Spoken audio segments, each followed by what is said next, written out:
मेरे ग्रैंडफादर शहीद वीर अब्दुल हमीद ने सन 1965 10 सितंबर 1965 को अमेरिका का दिया हुआ पैटर्न टैंक को तोड़ा था, जो पाकिस्तान को दिया गया था। और उसको नाज था पाकिस्तान को कि इस टैंक को कोई तोड़ नहीं सकता है। लेकिन मेरे ग्रैंडफादर ने, ये लड़ाई 2 दिन चली थी, 9 और 10 सितंबर को। 9 सितंबर को उन्होंने 4 टैंक तोड़े थे और 10 सितंबर को उन्होंने 4 टैंक तोड़े थे। जो लास्ट टैंक तोड़ रहे थे वो तो दुश्मन ने उनको देख लिया था, लेकिन फिर भी अपनी जान की ना परवाह करते हुए उन्होंने 8वें टैंक पे निशाना साध के उसको भी तोड़ा। और साथ जो दुश्मन का टैंक था उसने भी इनको देख लिया था और वो उसके टैंक का गोला इनके ऊपर गिरा और ये शहादत हो गए। आज हमारा देश 60वां शहीदी दिवस मना रहा है।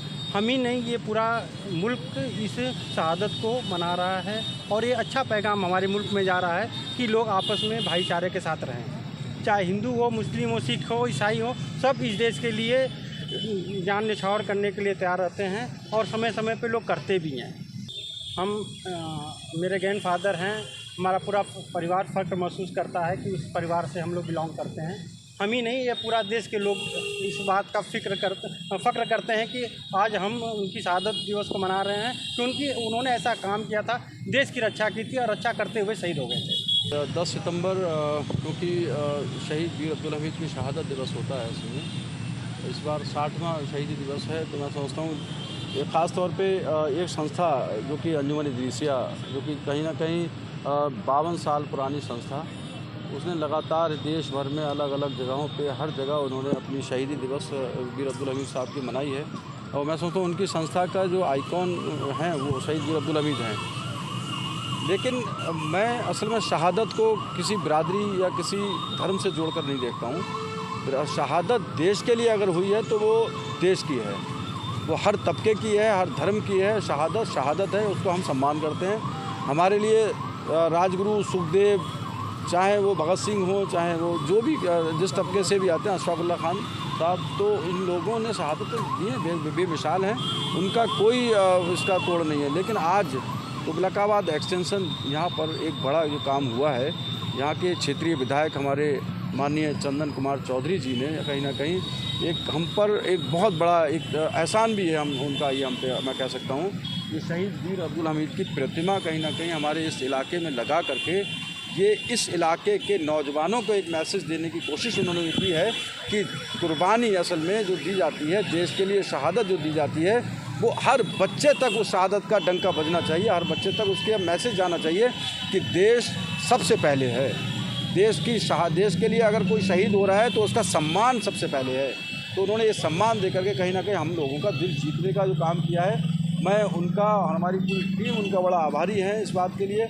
और संगम विहार में मैं बता दूं आपको, इलाहाबाद हाई कोर्ट के जज साहब उनके साथ मौजूद रहे और हमदर्द यूनिवर्सिटी के वाइस चांसलर साहब मौजूद रहे, रजिस्ट्रार साहब मौजूद रहे और तमाम बड़ी शख्सियतें यहाँ मौजूद रहीं और उन्होंने इसका उद्घाटन किया। हमको उन सबके शुक्रगुजार हैं कि वो यहाँ पर आए और उन्होंने इस प्रतिमा को हमें इस देश के लिए समर्पित किया है। बहुत बहुत शुक्रिया।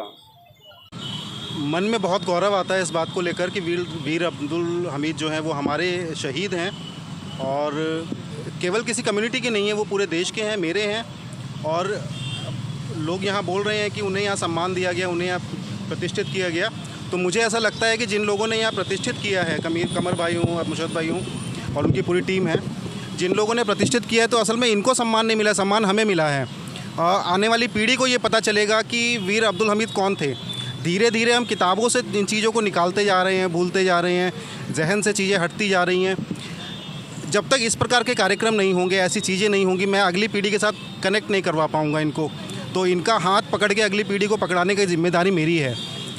तो अगर मैं वो काम नहीं कर पा रहा हूँ तो मैं फ़ेल हूँ, फिर मैं अपने जीवन में कुछ कर नहीं पाया, मुझे ऐसा लगता है। उनका कंट्रीब्यूशन किसी याद का मोहताज नहीं है, उनका कंट्रीब्यूशन देश में सर्वोपरि है और इसमें कोई शक नहीं है। मैं फिर वही कहूँगा, वो किसी एक धर्म के नहीं, वो मेरे हैं, इस देश के हैं। यही मैं कह रहा हूँ कि नई अगली पीढ़ी को, आने वाली पीढ़ी को मैं कैसे ये चीज़ बताऊँगा, ऐसे पता चलेगी जब मेरे बच्चे मुझसे पूछेंगे कि ये जिनकी मूर्ति अनावरण में आप गए थे वो कौन थे, तब मैं उन्हें बता पाऊँगा कि ये चीज़ें क्या हैं। क्योंकि किताबों से धीरे धीरे चीज़ें धूमिल होती जा रही हैं, लोगों के जहन से चीज़ें हटती जा रही हैं, तो इनको भूलने नहीं देना अगली पीढ़ी को। हमने वो वीर अब्दुल हमीद वाला समय भी देखा है, देश ने वो समय भी देखा है, किस प्रकार से इन्होंने पाकिस्तान को लोहे के चने चबवाने पर मजबूर कर दिया था, किस प्रकार से मारा है, किस प्रकार से पीछे हटाया है, वो मेरे देश का शहीद था वीर अब्दुल हमीद। शहीदों को सम्मान मिले और नई नस्लों को सीख मिले, ये वो तरीका है जब आप चौराहों पर, मैदानों में, इस जगह पार्कों में आप ऐसे मूर्तियों को अनावरण करते हैं।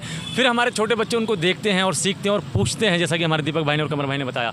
मैं आपको बता देना चाहता हूं कि हम इतने गौरवान्वित हैं, हम इतना अपने आप को गौरवशाली महसूस कर रहे हैं, खुद में इतना अपने आप को बड़ा महसूस कर रहे हैं कि हम इनके खैमे से आते हैं और हम इस वक्त, हमें मतलब बता नहीं सकते, चंदन चौधरी विधायक हैं जिनसे हमने ये बात रखी और हमें लग नहीं रहा था, जिस तरह से समझ में आता है कि कौन सी पार्टी और क्या है तमाम चीज़ें। लेकिन मैं बड़े दिल से ये बात कहना चाहूँगा कि भारतीय जनता पार्टी के विधायक होने के बाद चंदन चौधरी साहब ने एक ज़बान पर हामी भरी और बड़ी अड़चनें आई। आप समझते हैं कि किसी लैंड पर काम करना, जंगल की, डीडीए की, एमसीडी की और पीडब्ल्यूडी की बड़ी अड़चनें आई, लेकिन उन्होंने अगर वादा किया तो 10 तारीख को इसका अनावरण हुआ और सम्मान दिया शहीदों को। और उन्होंने भी ये बताया कि भारतीय जनता पार्टी हिंदू मुस्लिम सबका साथ सबका विकास, ये बराबर ही इस नारे पर मुझे अब विश्वास है। वो एक गाथा है जिसको सभी को सुनना चाहिए और जो मैं सुनाना चाहूँगा, मैं ये बताना चाहूँगा आपको कि एक एक आदमी इस बात पर भरोसा करे कि मुसलमान तैयार खड़ा है, जैसे वीर अब्दुल हमीद साहब खड़े थे वैसे ही एक एक मुसलमान खड़ा है अपने देश के लिए। खुदा ना करे कभी अगर ज़रूरत पड़ी तो एक एक मुसलमान सबसे पहले अपने रगों के खून को सरहदों पर लुटा देगा।